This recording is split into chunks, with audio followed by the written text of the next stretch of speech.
नमस्कार मंडळी. तुमच्या आमच्या सर्वांच्याच वेळेला खूप महत्त्व आहे आणि प्रत्येक गोष्ट ही ठरलेल्या वेळी ठरलेल्या क्षणीच होत असते हे आपल्याला अनेकदा जाणवलंय. अशाच एका आनंदाच्या क्षणी सुश्री फाउंडेशन तुमच्यासाठी काहीतरी वेगळं घेऊन आलंय आणि ते तुम्हाला आवडेल याची आम्हाला खात्री आहे.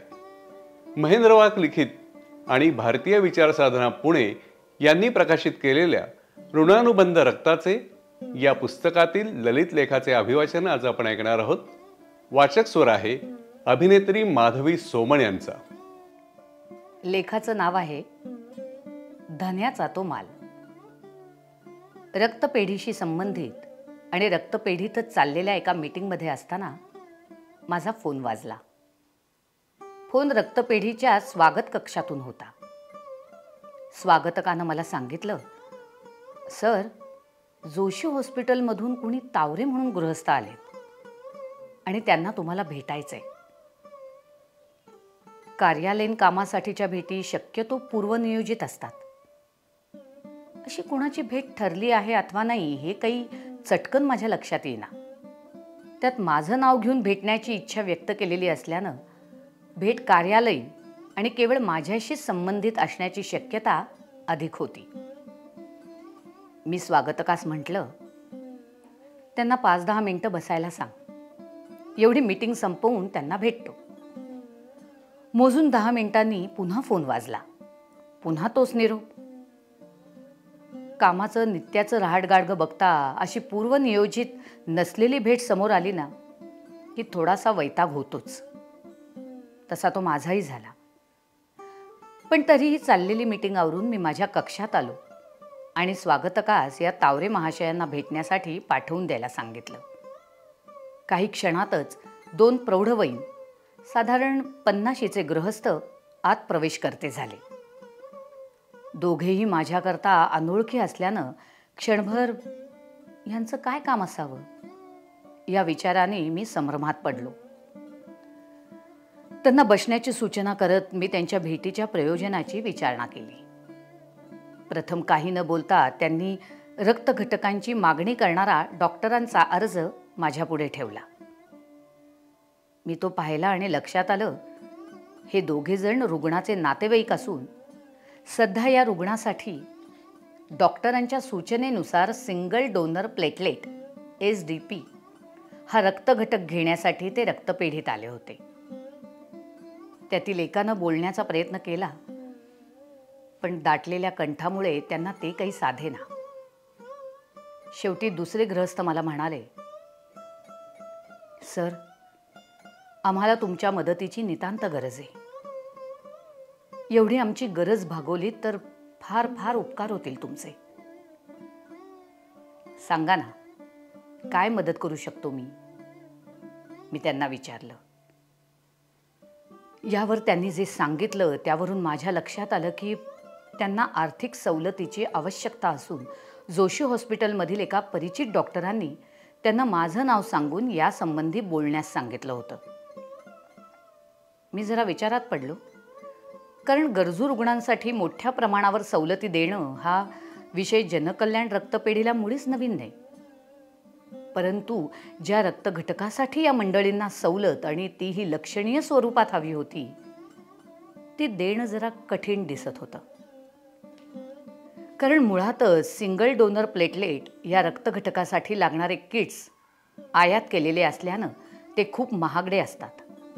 या किट्सच्या किमतीबरोबरच हा घटक तयार करण्यासाठी वापरलेली यंत्रणा, मनुष्यबळ या सगळ्याचा विचार करून त्यात एक पैसाही जास्त न आकारता या रक्तघटकाचे प्रक्रिया शुल्क निर्धारित केलेले असते. आणि यामध्येही यांना मोठ्या सवलतीची अपेक्षा आहे हे लक्षात येत होतं.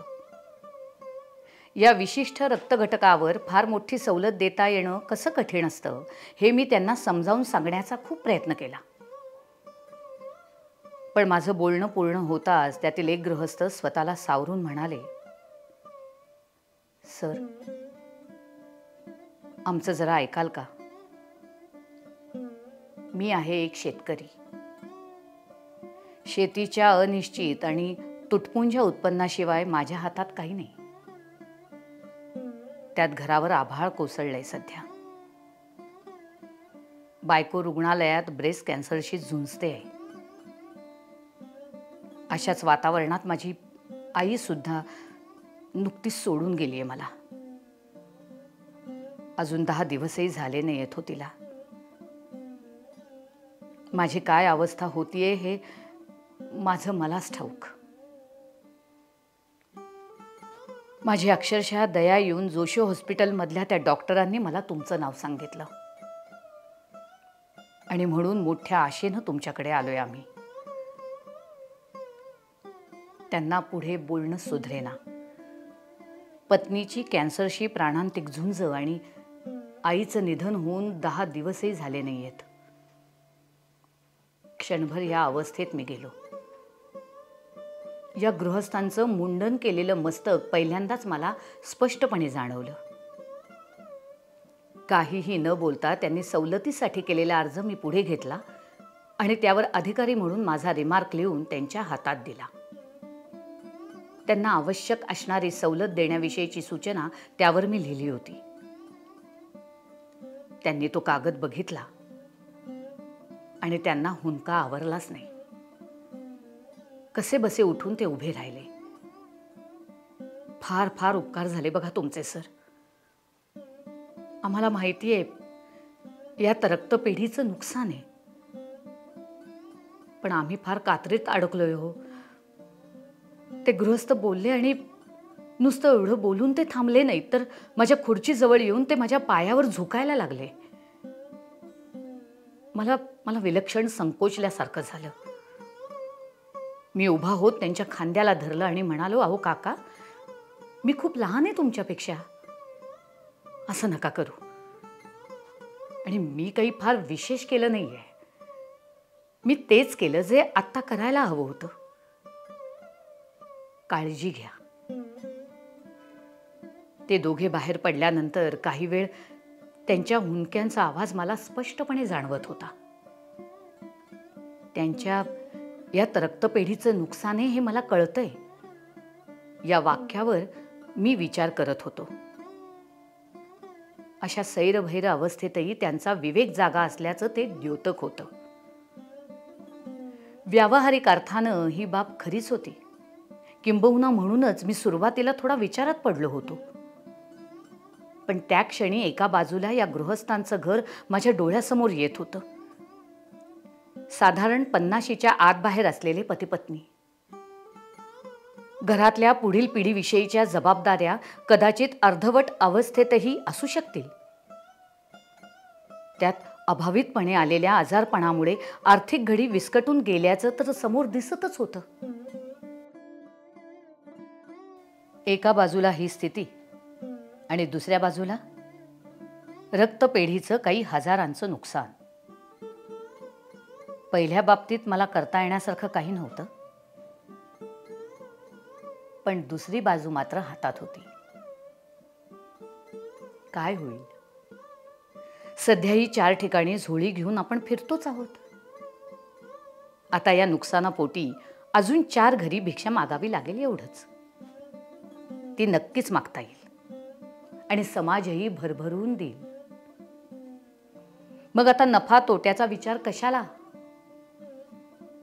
शिवाय आपले फार उपकार झाले असे समजून आपल्या पायावर डोकं ठेवू पाहणाऱ्या या गृहस्थांना आपल्याबद्दल काहीही वाटो, आपल्याला तर नक्कीच माहिती आहे ना की आपले काम फक्त भारवाही हमालाचे. माल तर धन्याचाच आहे. हा माल योग्य ठिकाणी नेऊन पोचवणं इतकंच आपलं काम.